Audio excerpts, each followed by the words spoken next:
Halo Bunda, perkenalkan nama saya Nurhaya, bidan terampil di Puskesmas Malei. Apa itu KB pasca persalinan?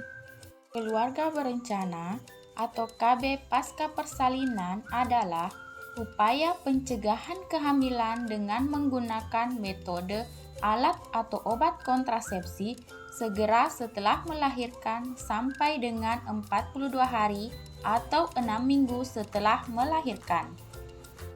Apa sih manfaat KB? Manfaat KB yang pertama adalah mengatur jarak kehamilan, yang kedua, meningkatkan kesejahteraan keluarga, yang ketiga, meningkatkan angka harapan hidup ibu dan bayi. Jenis metode KB apa saja yang cocok untuk ibu yang baru melahirkan? IUD atau AKDR terdiri dari bahan plastik polietilema. Dapat dipasang 10 menit setelah plasenta terlepas dari rahim atau maksimal 48 jam pasca persalinan. Cara kerja IUD: menghambat sperma untuk masuk ke tuba Fallopi, mencegah sperma dan ovum bertemu. Keuntungan IUD: metode jangka panjang, tidak ada efek samping hormonal, dapat dipasang setelah melahirkan. Keterbatasan IUD: perubahan siklus haid, perdarahan berat pada waktu haid, tidak dapat melepas IUD sendiri.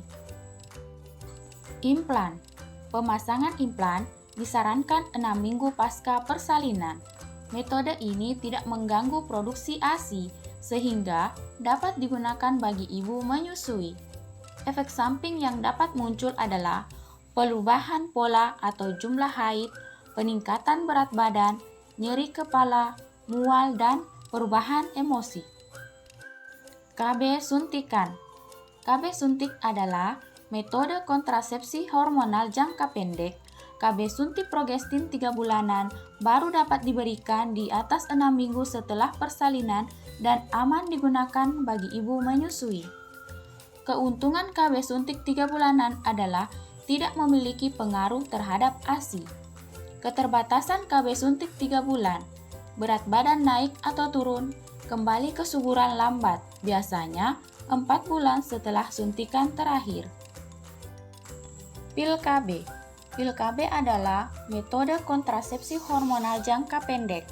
Pil KB progestin atau mini pil dapat segera digunakan pada ibu pasca persalinan dan aman digunakan bagi ibu menyusui. Sedangkan pil KB kombinasi tidak dapat diberikan bagi ibu menyusui karena akan mengganggu produksi ASI. Keuntungan mini pil: cocok untuk ibu menyusui, tidak menurunkan produksi ASI, kesuburan cepat kembali, dapat dihentikan setiap saat. Keterbatasan mini pil: peningkatan atau penurunan berat badan, mual, pusing, dan timbulnya jerawat. Metode amenore laktasi atau MAL adalah metode kontrasepsi alamiah yang mengandalkan pemberian ASI secara eksklusif, minimal 8 kali sehari dengan jarak menyusui tidak lebih dari 4-6 jam, tanpa pemberian tambahan makanan atau minuman apapun. Syarat agar MAL efektif sekurang-kurangnya 6 bulan yaitu usia bayi kurang dari 6 bulan, memberikan ASI eksklusif, ibu belum kembali menstruasi. Keuntungan metode amenore laktasi: tidak ada efek samping, tidak perlu pengawasan medis, dan tanpa biaya. Keterbatasan metode amenore laktasi: hanya berlangsung selama 6 bulan setelah bayi lahir, tidak efektif bila bayi mulai mendapat susu formula, dan membutuhkan proses menyusui yang sering. Kondom. Kondom merupakan metode kontrasepsi barrier atau penghalang jangka pendek yang digunakan pada pria. Apabila kondom digunakan secara baik dan benar, akan sangat efektif sebagai alat kontrasepsi.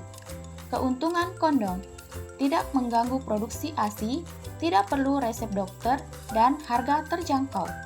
Keterbatasan kondom: harus selalu tersedia saat akan berhubungan. Pembuangan kondom bekas dapat menyebabkan masalah pada limbah. Kontrasepsi mantap terdiri dari 2. Pertama, metode operasi wanita disingkat MOW atau tubektomi.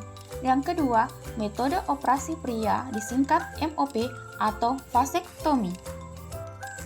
Tubektomi adalah metode kontrasepsi mantap bagi pasangan yang ingin membatasi jumlah anak. Bagi ibu bersalin dengan SC, tubektomi dapat dilakukan sesaat setelah bayi dikeluarkan. Bagi ibu bersalin secara normal, tubektomi dapat dilakukan dengan teknik laparoskopi atau bedah di rongga perut dengan sayatan minimal.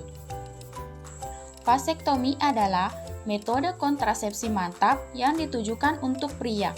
Dapat dilakukan kapan saja dan menjadi lebih efektif setelah 3 bulan pasca prosedur. Ayo, ikut KB. Rencanakan jumlah anak, atur jarak kelahiran, wujudkan keluarga berkualitas.